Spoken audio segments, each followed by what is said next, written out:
Tell me, are you ready to find your weird way? Weird was a concept that was spoken of long ago. It meant fate, it meant destiny, it meant your path in life.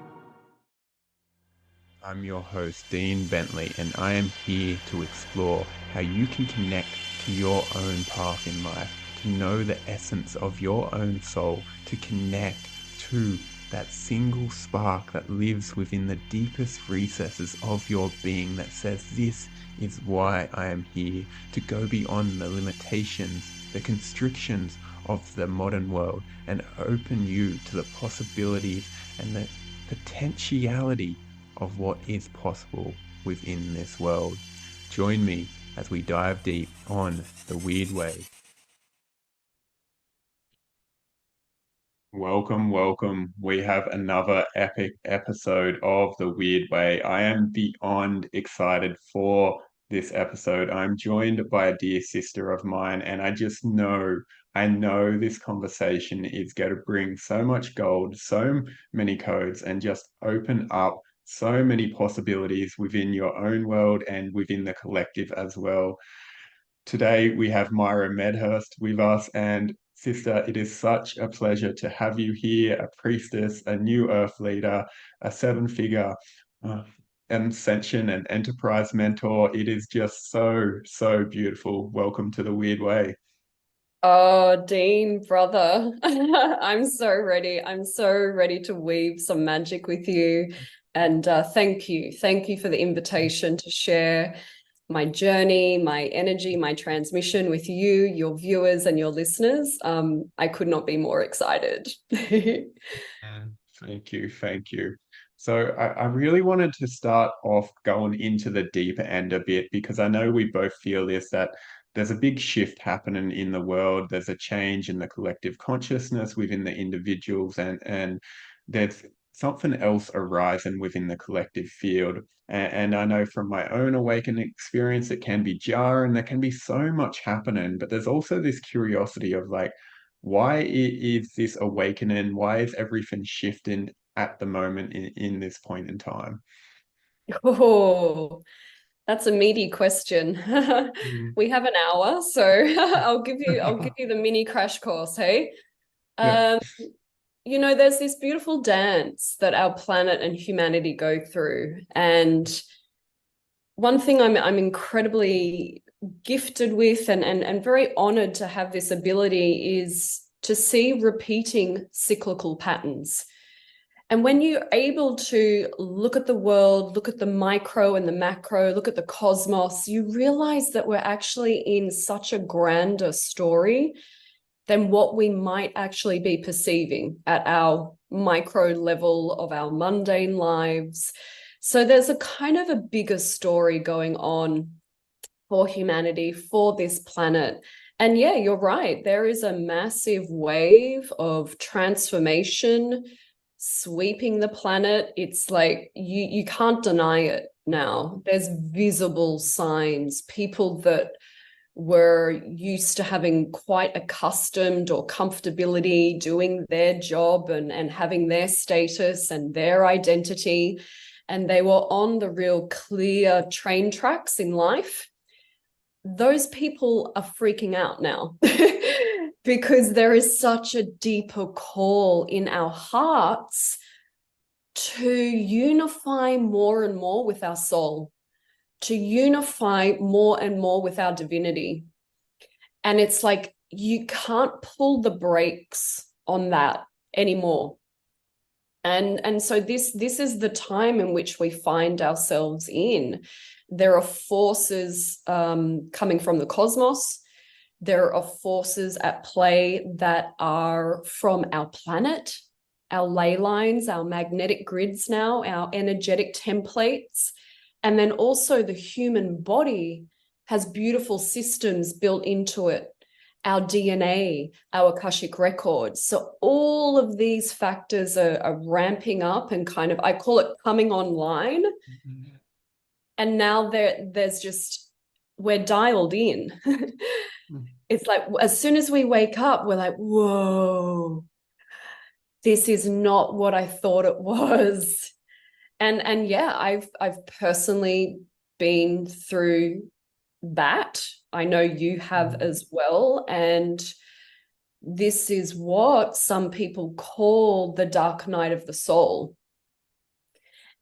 There's more though. It's like you don't just go through that and then you're healed and you're don't kind of become enlightened and you get ascension master status. There's mini openings, there's mini breakthroughs all the time. This is a continual evolution of humanity to really reach the heights of our magnificence, of what we're actually capable of creating. And essentially at the end, well, there is no end. It's just an infinite field of light to play in. But we're really now maturing humanity, understanding that we are actually very, very powerful creators. That this actually doesn't happen our lives by default. That we can actually craft our lives and really assume the position of creator. And that's a big, big piece to embody. It's a big piece to even believe that we are that powerful. And so, yeah, this is what I teach. This is where I am now in my own life, in my personal life. And this is what I'm here to remind people.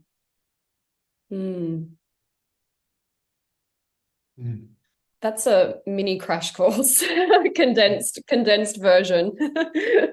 I feel like that opens so much, and this piece about the creator, this is something that interests me so deeply as a species, as humanity, because I believe when we tap into this creator consciousness, it's when we actually begin to able to shift from survival consciousness into a more thriving level of consciousness.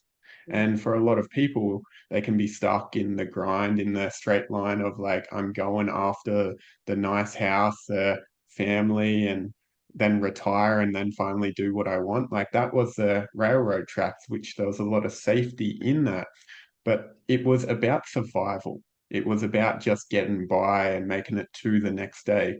So as we're shifting into more of this creator consciousness, I see that coming online on the planet with people like ourselves, where it's like, oh my God, we are taking responsibility for our lives. We're recognizing that, hey, I am creating what's in my life and I'm the one responsible. What other shifts do you see at play when as we as a species begin to shift from that more survival dominant consciousness to more of this creator consciousness? Really great question. And so, yeah, the survival kind of phase that humanity have been in relates to the lower chakras. And so that is like the base. That is, yeah, the survival of the species. It's the procreation. It's the basic needs being met. And so that talks to the base, the sacral and the solar plexus. But now as we continue the ascension process, we're like, hey, there's a lot more faculties to the human body. So now we're, as a collective consciousness, raising up now more into the heart, the throat, yeah, the third eye. These are the higher level chakras, and they open up more creative portals, like creativity, invention, innovation, new modalities and new ways, new systems of doing life. And so this is what I call the energetic Renaissance era. There's a renaissance happening of great artistry, of great scientists, of great astronomers, of great storytellers coming back to humanity, because it's the creative aspect that you need to find solution. We're not going to find solutions if we keep repeating the systems and the structures that are already in existence. I mean, we can fine tune them, we could improve upon them, but I believe there's actually a bigger call for humanity. Is like, do we have the courage to have so much creativity in our lives that we're ready to put like the old book of humanity down and actually begin to rewrite a whole new book. And we're all co-authors on that. There's a genius spot for you. There's a genius spot for me. There's a genius spot and a soul's highest mission for every single person on the planet. And it's like, can we all just like have the courage to step into that co-authorship role and actually really script something incredibly beautiful, extraordinary, powerful for humanity and the planet? And if we actually give that mission a crack, like even if we fail, even just making the attempt is like, would be epic. I'm like, sign me up for that party. I want to go to that mission. I want to go to that party. And so for me, it's like, rather than focusing on the old, rather than focusing on the restrictive, of the pain, of the suffering, my eyes now and my heart is just so focused on the potentiality of greatness here. And I'm just so dialed into that it's inevitable. It must happen. It must occur. I may see it in my lifetime, I may not, but the sense that it is inevitable and it will be returned and restored to this planet, that this humanity will get to experience peace, is just fun. Like, that's fun, that's exciting. And when we reach those heights again of humanity, it's like all of the neighboring planets and galaxies will be so interested in us. They'll be like, oh, planet Earth is kind of kicking some goals now, and they'll come closer to us and they'll want to communicate with us. They're like, oh, they're like doing some good stuff now. I'm curious. I want to see what they've been able to master. So that opens up, the whole galactic conversation that we do have brothers and sisters and neighboring planets, just as we have a neighbor here where we live and where we reside in our homes. That's the micro. The macro of that is that we have neighboring planets as well that are very interested. We're a little bit nosy with our neighbors. We like to know what they're up to. And it's the same thing out there in the cosmos.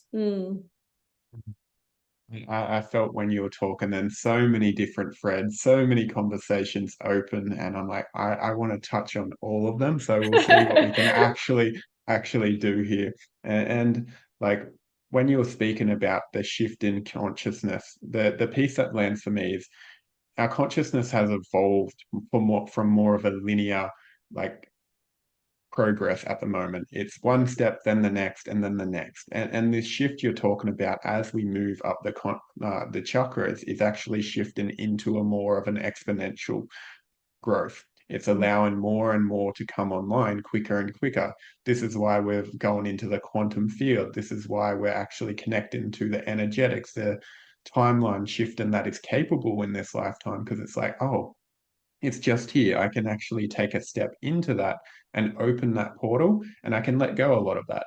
But in that, there is a period where for a lot of people, there's this discomfort of like when they step out of one reality into another, or if they're letting go of the old linear way of growth of I need to do this, then I need to do this. This is more of like, if I'm working, I'm going to work for a year, then get a promotion, then work for another year and get a promotion so I can earn more money. In the new way, it's like, oh, there's actually growth that doesn't need that linear step. There's an exponential degree that can happen there. But people often, because they're stuck in a certain structure, they come against the fear, the collapse of that old structure, and they can get stuck in that fear that stops them from stepping into that new reality, new timeline. So, so when we're opening that portal and going beyond the linear growth, there's a lot of fear that can come up for a lot of people where it's like, I'm kind of stuck in the structure, but to go into the exponential, I need to step outside of the current structure of reality. And there's this period of unknown, which is often can be associated with the dark night of the soul, especially when someone does that for the first time. But Can you explain that process and that period where someone is in that unknown, where it's like, I'm hitting all the resistance, all the condition, and all the beliefs that then allows them to step into that new way of reality that allows their expansion? Yeah, this is such an important piece, and this is such a crucial time in the awakening process. And this is when you need support. You need people, you need guides, you need mentors to hold you through this process. Because essentially what's happening is, yeah, you're coming up the chakras and you touch into the heart. And it's the heart that opens up the beautiful rainbow bridge. It's a gateway up into the higher potentiality of the human. And when we touch into the heart, we're actually invited to feel. And that can be very, very scary for someone that likes predictability, that likes to have all their I's dotted and their T's crossed. And they were thought, okay, well, I just go to university, I get this job, and I follow along with the current construct. When you do that and it no longer works for you, and you're kind of traveling through the gateway of the heart, you are actually invited to feel. And that is the overwhelming process there, where we're not that great as a species of actually feeling our world. And so this is where it becomes, this is when the tears start to flood. Yeah, we might go and experience childhood trauma. We revisit perhaps old paradigms or old belief systems that no longer serve us anymore. And it is meant to shake the system. It is meant to rattle. This is why we use rattles in healing, because it's meant to arise and kind of disperse the gross energy. And so this is what's happening. Yeah, support, care, grounding. And actually, the avenue of creativity is so helpful in those stages of healing, of awakening. This is why then the creative kind of aspects become more intriguing. It's like, well, I'll take up journal writing. Yeah, I've just got to process what I'm going through. Got so much grief in my system. It's like, I just need to write it out. I might have to sing it out. I might have to move it out of my body. So usually there's a kind of a real deep invitation for the individual to feel for the first time on a big level, I'm speaking here. And then usually the doorway to creativity opens up here as well.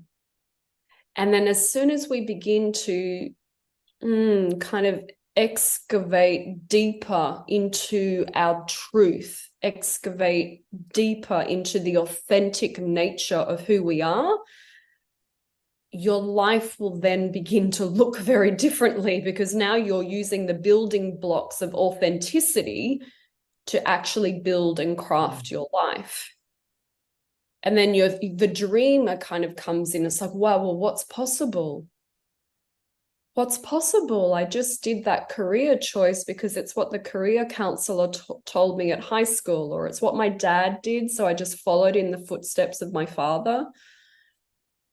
So it's a very big transitional time. My heart goes out to people. I remember it personally very, very well. It doesn't look like anyone else's. It's such an individual journey. There are parts of my own kind of deep uncovering where it was a very private and solo journey. And then there were times when I'm like, okay, this is beyond me. This is beyond my resources. I need sisterhood. I need a wise woman. I need a yoga teacher or whatever. So it's very normal. Also, I really want to normalize this process for people. And celebrate it, because it's a massive gift to go through that process. And essentially it kind of becomes the hero's journey. This is the alchemical process of turning lead into gold. And usually it's the density, the trauma, the abuse, the grief. That's the lead. And then you actually get to put that lead to good use. And through the processes of purification, of elimination, of refinement, there's an elegance to this eventually.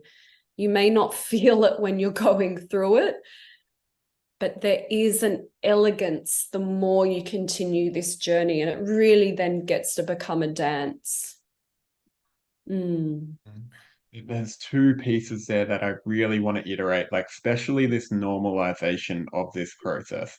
Because for me, when I went through it, I had a book called uh, I can't remember what it was. It was a book by Stanislav Grof, and it spoke to psychosis and spiritual awakenings and their similarities. And I felt like I was going crazy, and I was so scared to go crazy. But it was the disruption in my field that allowed me to actually leave a lot of my old life behind and begin building one from a more authentic place. So if you're feeling like that, know that that's part of the process. It is at times feels like, oh, I am going crazy. Like I felt that. And the normalization of our world crumbling is like, oh, okay, we can be held in that in community. And this is why the importance of support, of mentors is so, so powerful, because it is something that's hard to comprehend until you fully experience it and that collapse. And know that it does get easier. Like Myra's shared, you've shared that it happens continuously. Like this path never truly stops, but the refinement, the elegance does slowly start. It's like at the start, it's very big waves of like, woo! And then the waves start to flatten out, and maybe there's a big one every now and then, but they get you learn how to ride them better. So just their importance, if you're like, oh my God, I've started and now it never ends, just know you can have grace in this and you can trust the process. I think that's such an important point of this conversation. Yeah, Dean, and I just want to add too is that there's biochemical functions that are different going on in your body at this time. And one of the things is that the executive function of your brain is not, it's not getting the energy, because the body knows that it's going through this process. And so it redistributes its energy and its attention into other cells of the body. It sends it into a trauma healing response. And I love using the word depression, but it actually means deep rest. That's what depression means.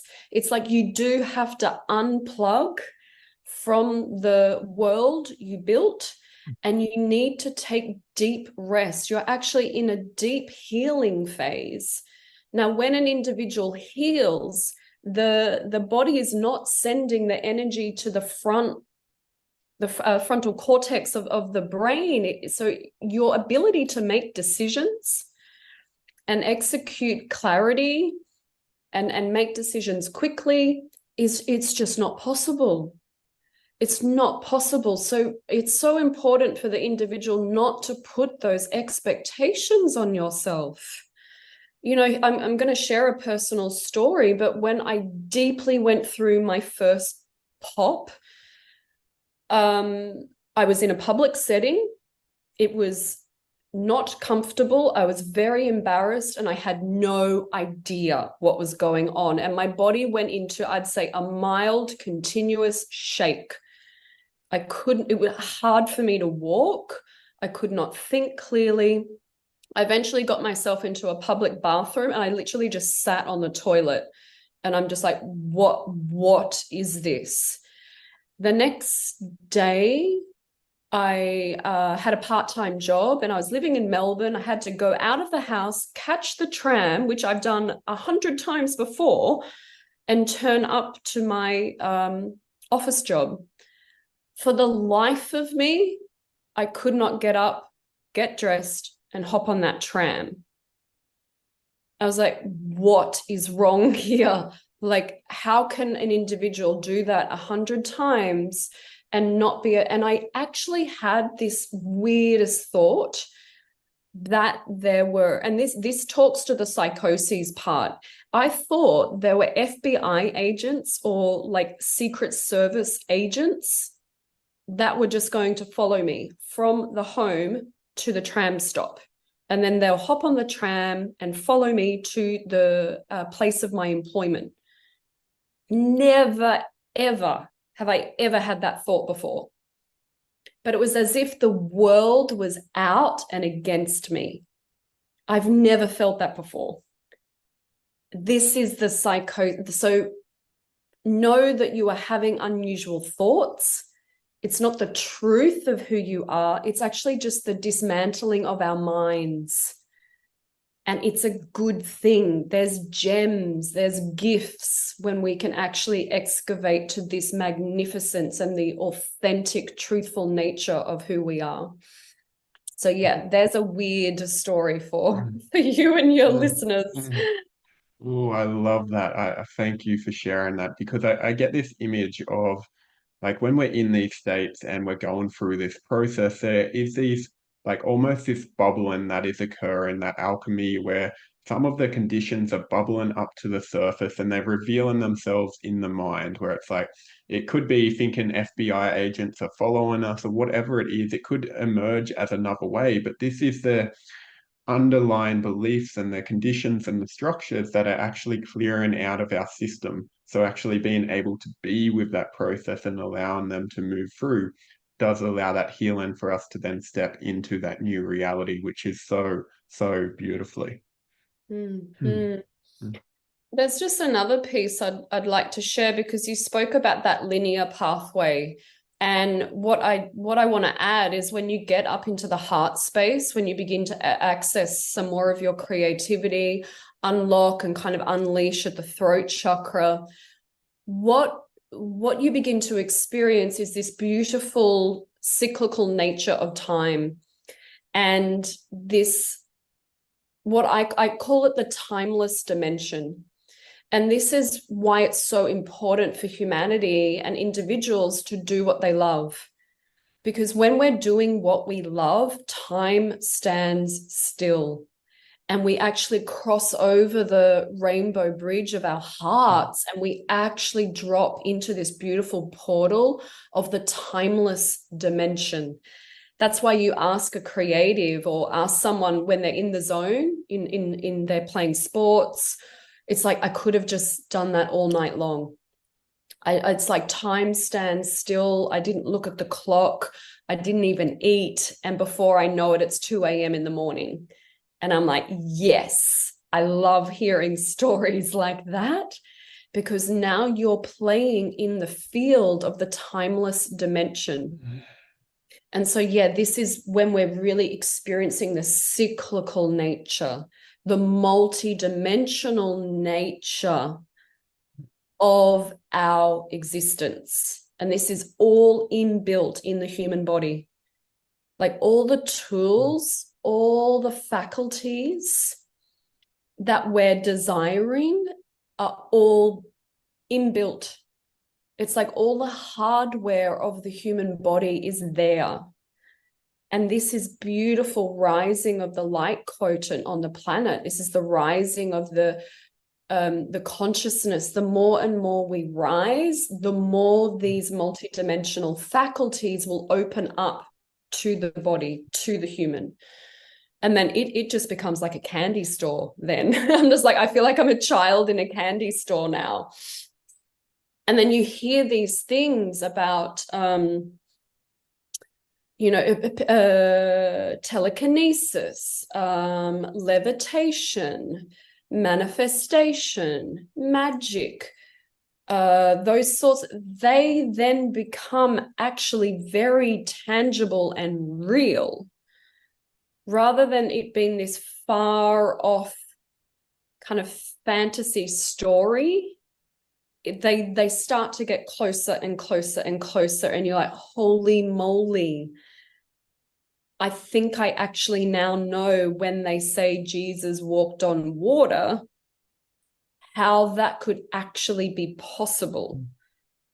And the science is just catching up to this. This is so exciting. Is like the world of science, the scientific communities, and the spiritual masters, and the possibility of the awakening process. They just are beginning to merge and merge and merge, and they're going to cross over soon in so many more ways that we've never expected.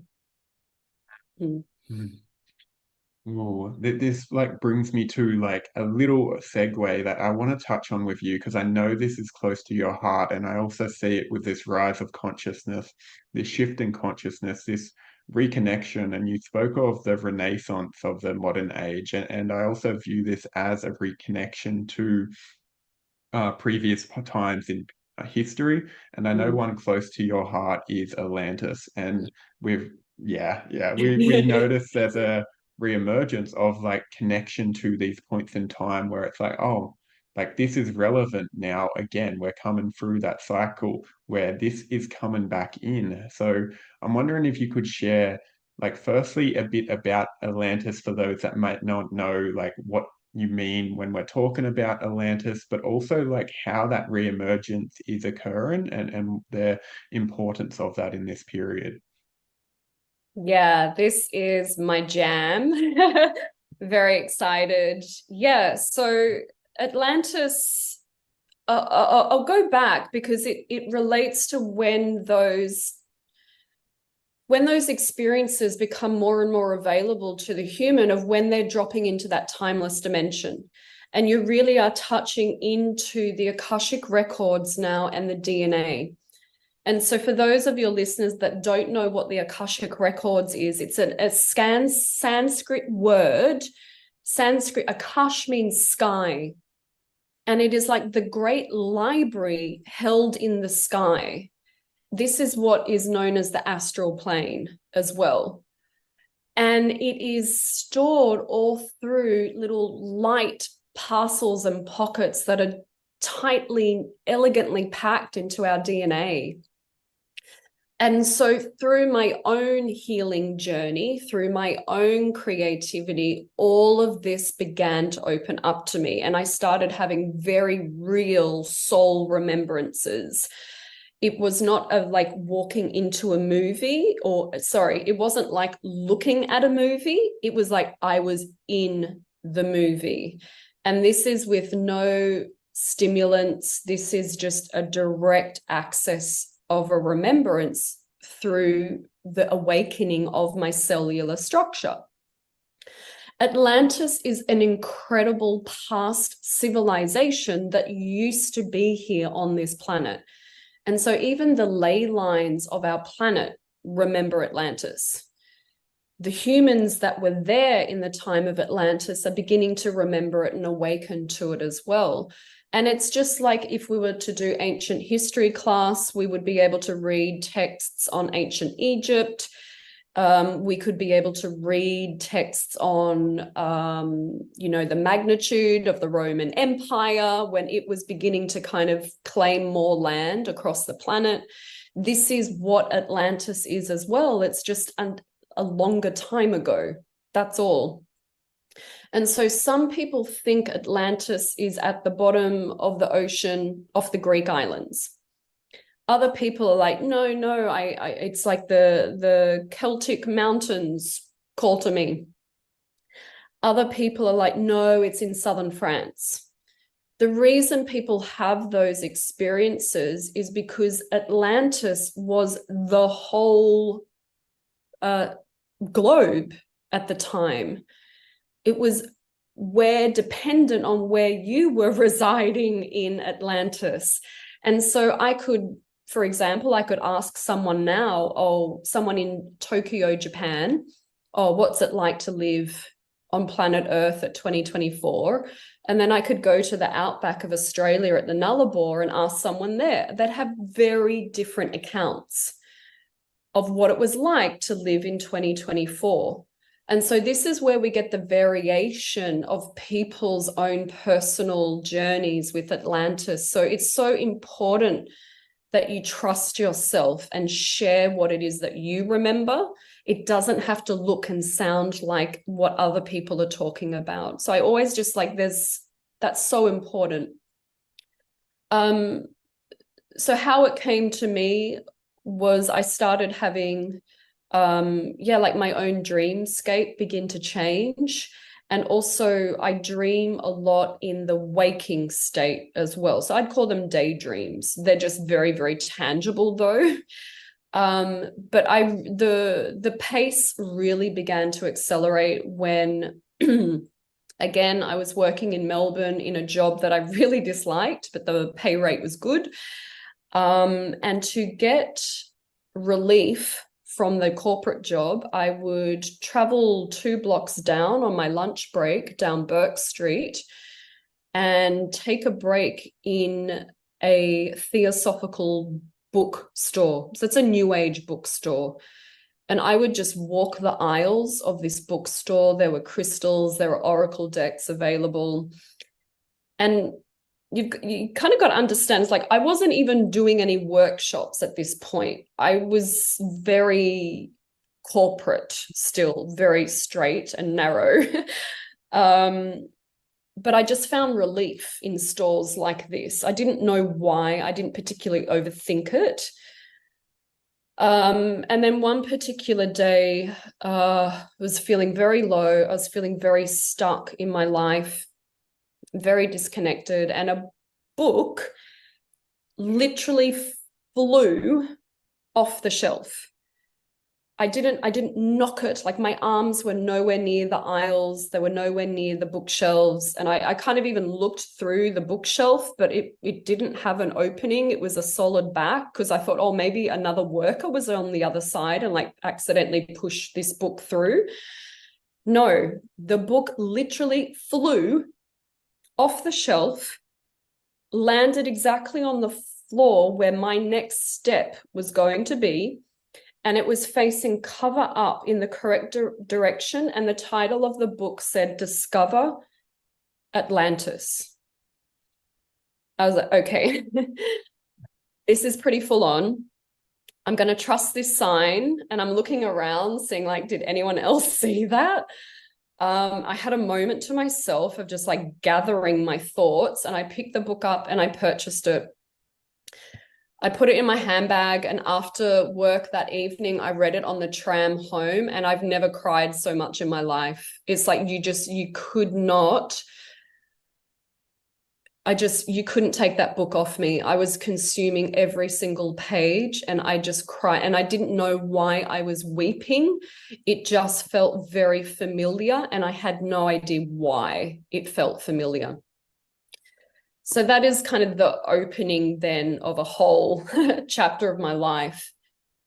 But what I loved about Atlantis, it saw humanity in its brilliance. We had such a heightened understanding of science, of technology. We were all incredibly talented at healing, creativity, song. We were living in natural alignment with the planet. The architecture was amazing. What we built was so just so incredibly beautiful, and also supported by the cosmos. There was such a deep relationship at that time of knowing who our star brothers and sisters were. And so there was such an open and sharing of information.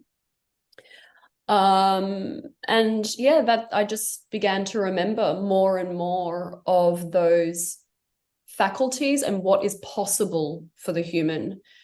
And I really see now those that have a remembrance of Atlantis, we are needed. We're needed now on the planet because we are revisiting this heightened time again, of where there's an opportunity for humanity to have great brilliance of manifestation, great sharing of healing, of when we can actually live in harmony with nature, in harmony with the animal kingdom, in harmony with the crystalline kingdom. And we're revisiting that again. So this is why it's known as the Atlantean cycle. And those that were there at Atlantis, they're getting the hits again through their DNA. It's like, remember that healing ability. It's like, remember using my voice in that way. You know, we are only scratching the surface on what sound healing can do for people. Yeah. So that's a bit That, about that is it. phenomenal. Thank you for that. Like I love being able to tune into this more. It for me is that point where it's like, oh, more and more Atlantis codes are coming into my world, especially getting to know you more and more, and I can feel the resonance of that, of the activation and the opening.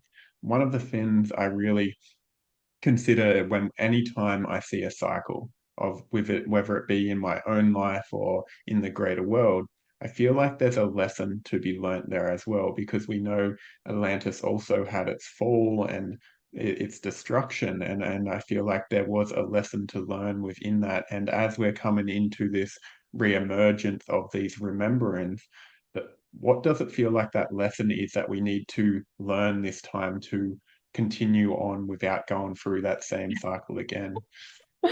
I can feel the fear arising in my body as you ask me this question. I'm like, please do not shoot the messenger.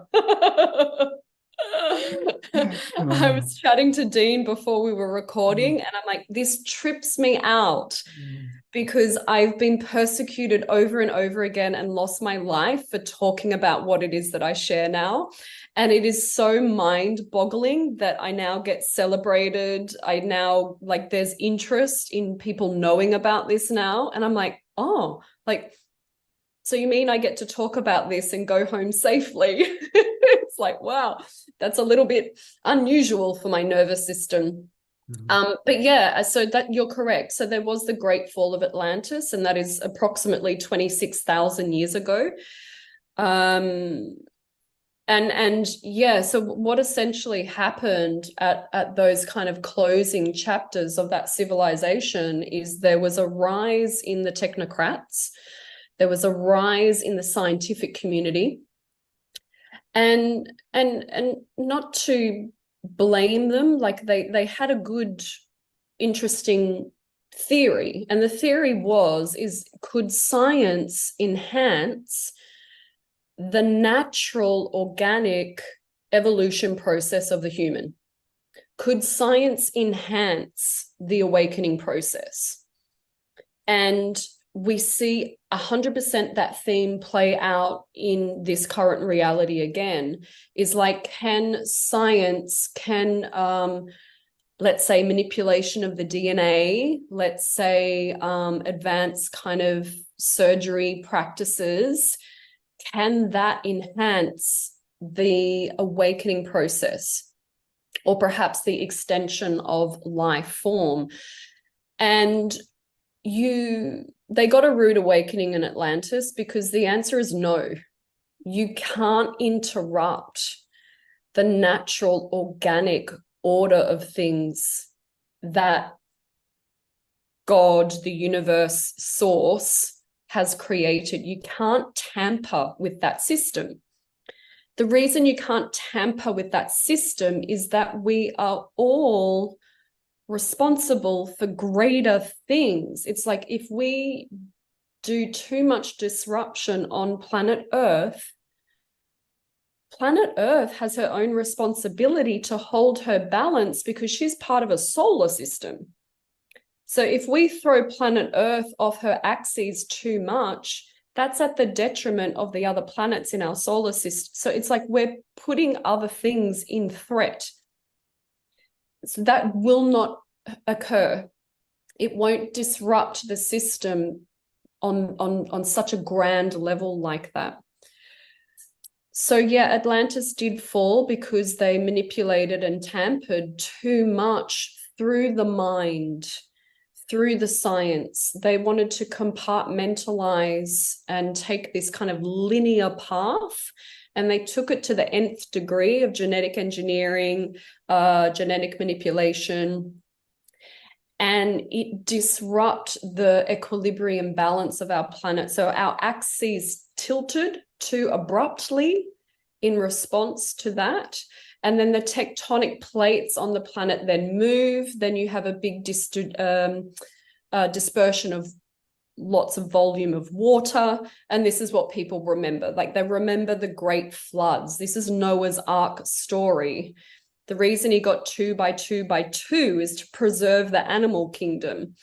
And they needed to mate so we could have animals again.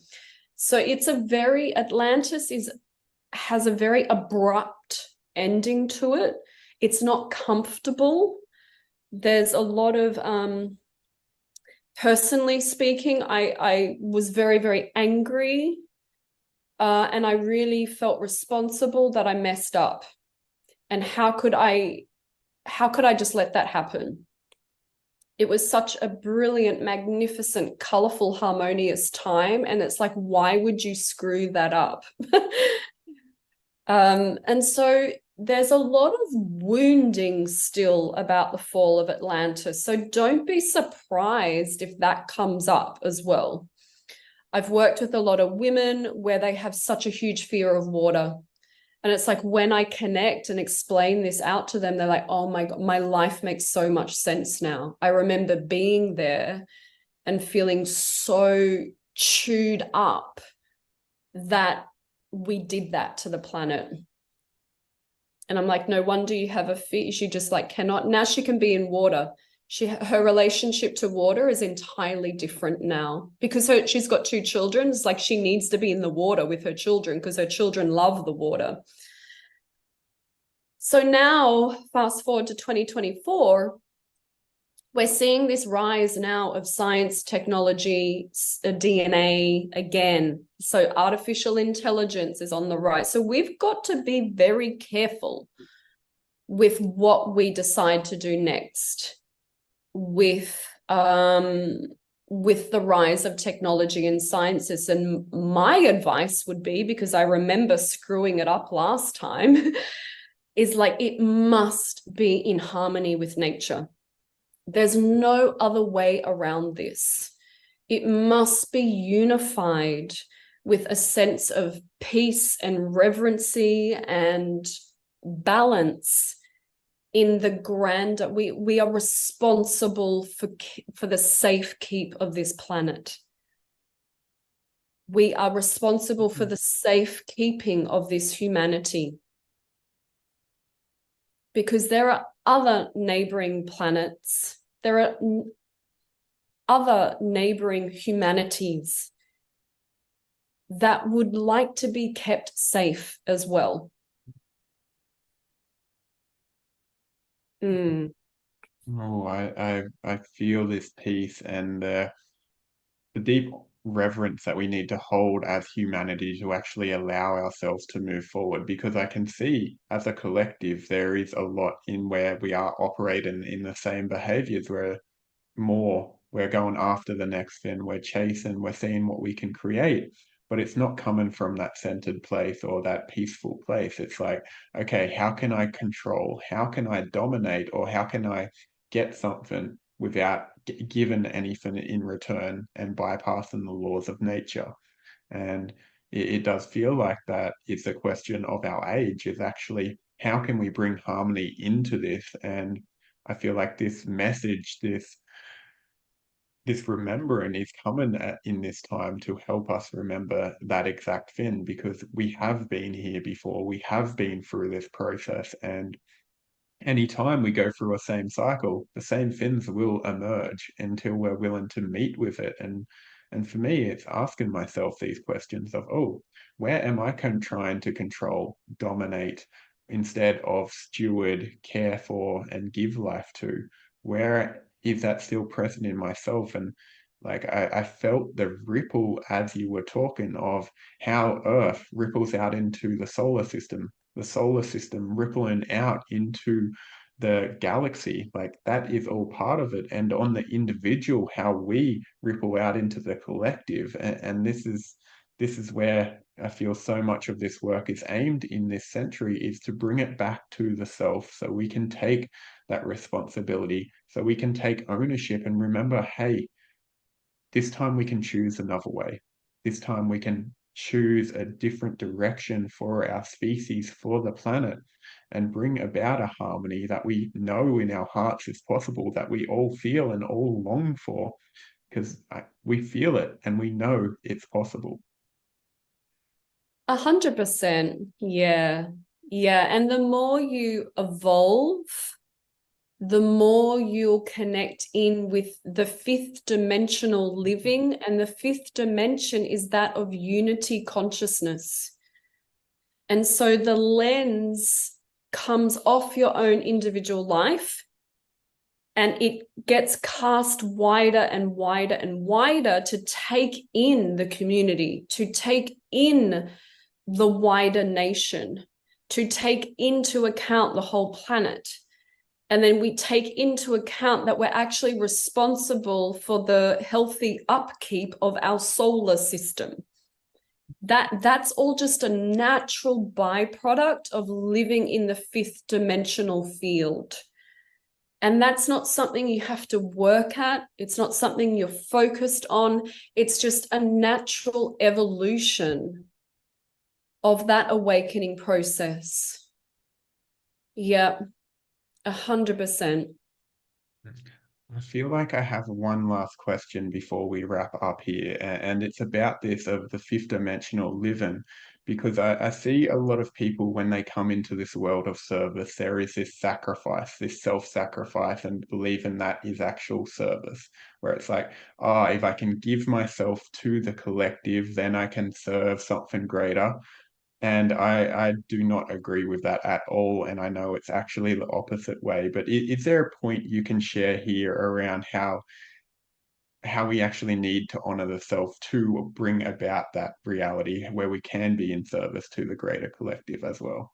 Yeah, such an intelligent question. And look, it's basic physics, if you really want to break it down onto the base level. But it's like you need to master your own energetic field first. You need to master your emotional body. You need to get in control of your astral plane. These are all extensions and bodies, the etheric, the astral, the light body, the crystalline body that we are. They're all housed in our Merkaba, which is like a sacred geometric structure that holds our physicality into place and all of our energy bodies. You've got to get that in order. You need that cleaned up. That's part of the dark night of the soul, is like, clean up your mess. No judgment. We've all got it. We've all come in with it. But it's like, get your house in order. Then you get some maturity over that. You get some kind of runs on the board. And then you realize, my gosh, my internal landscape creates the outer world. And you're like, whew, sit with that for a couple of years. I'm like, pressure's on now. Like, perform, Myra, like, get better at this. And I sat with that for several years and I fall off for sure. But it's like, when you get this in order, take care of your body, take care of your mind, take care about the words that come out of your mouth.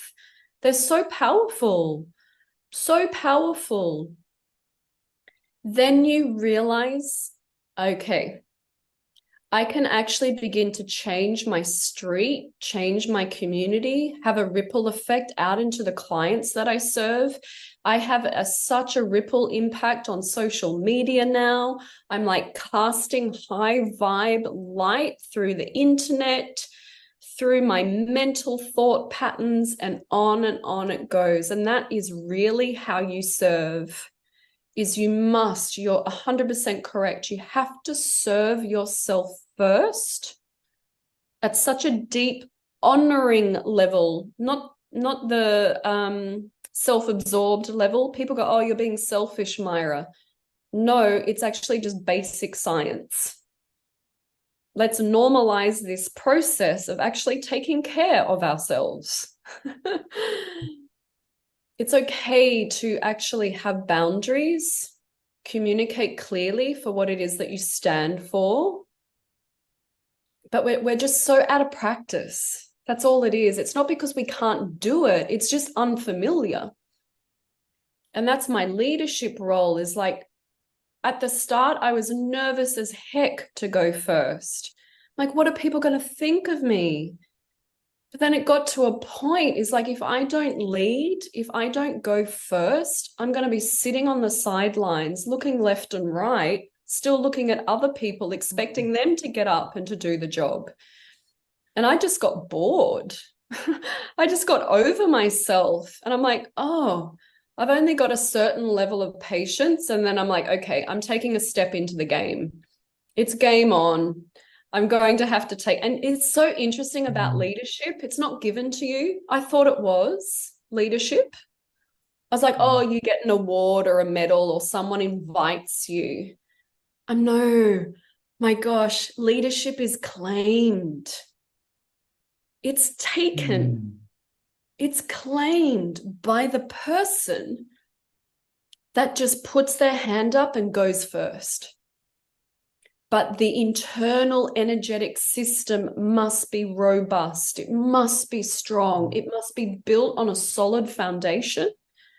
And then claim that leadership role and watch your community, watch your levels of service just skyrocket and go up and up. It's actually a natural byproduct.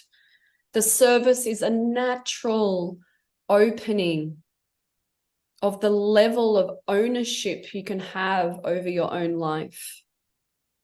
So I'm a bit fired up now, Dean.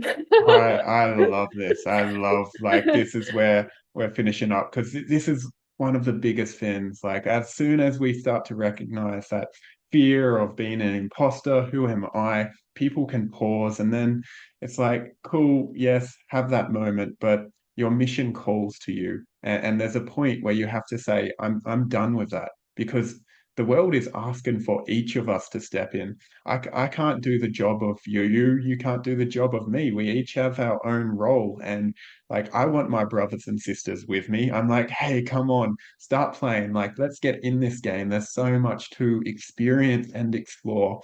And I see the pain that can happen when we're like, who am I? Or what do I have to offer? And it's like, you have so much. And so I feel that as such powerful piece. And I feel that is such a beautiful piece to begin wrapping up on. Yeah, beautiful, powerful note to end on. And I'm so glad we reached that height in our discussion. And it's just a reminder for everyone listening that we are just so much more powerful than we realize. And it's not because you can't do it. It is just, it's unfamiliar at the start. There's a level of building a solid foundation and energetically adjusting the thermostat of the body, and it will begin to accommodate more light, more wisdom, more remembrance.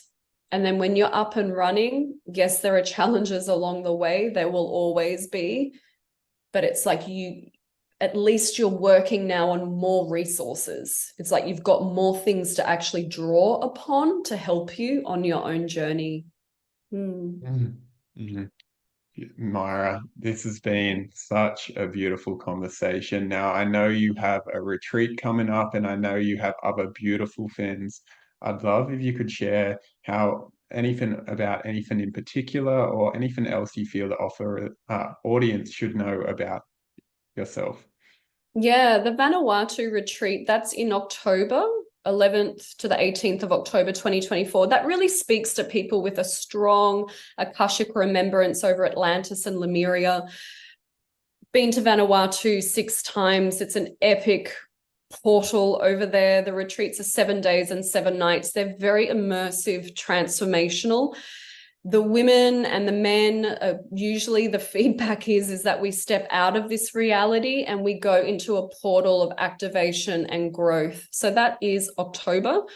For those that really resonate with Egypt, we're in Egypt at the end of November into the first week of December, going through all the beautiful sacred temple sites there along the Nile.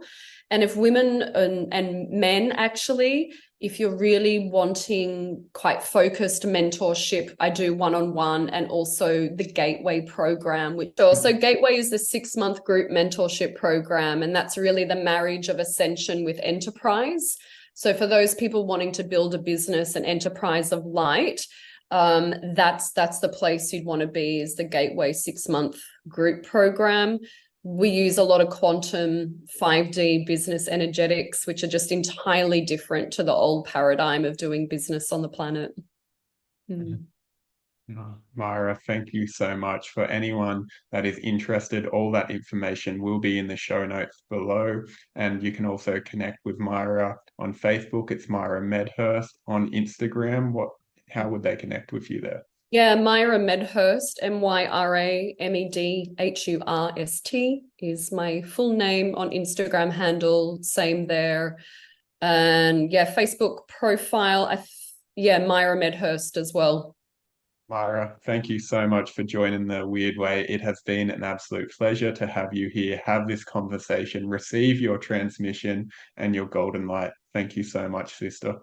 Oh, thank you, dear brother. Thank you for the opportunity. This is the Weird Way, and we're signing off.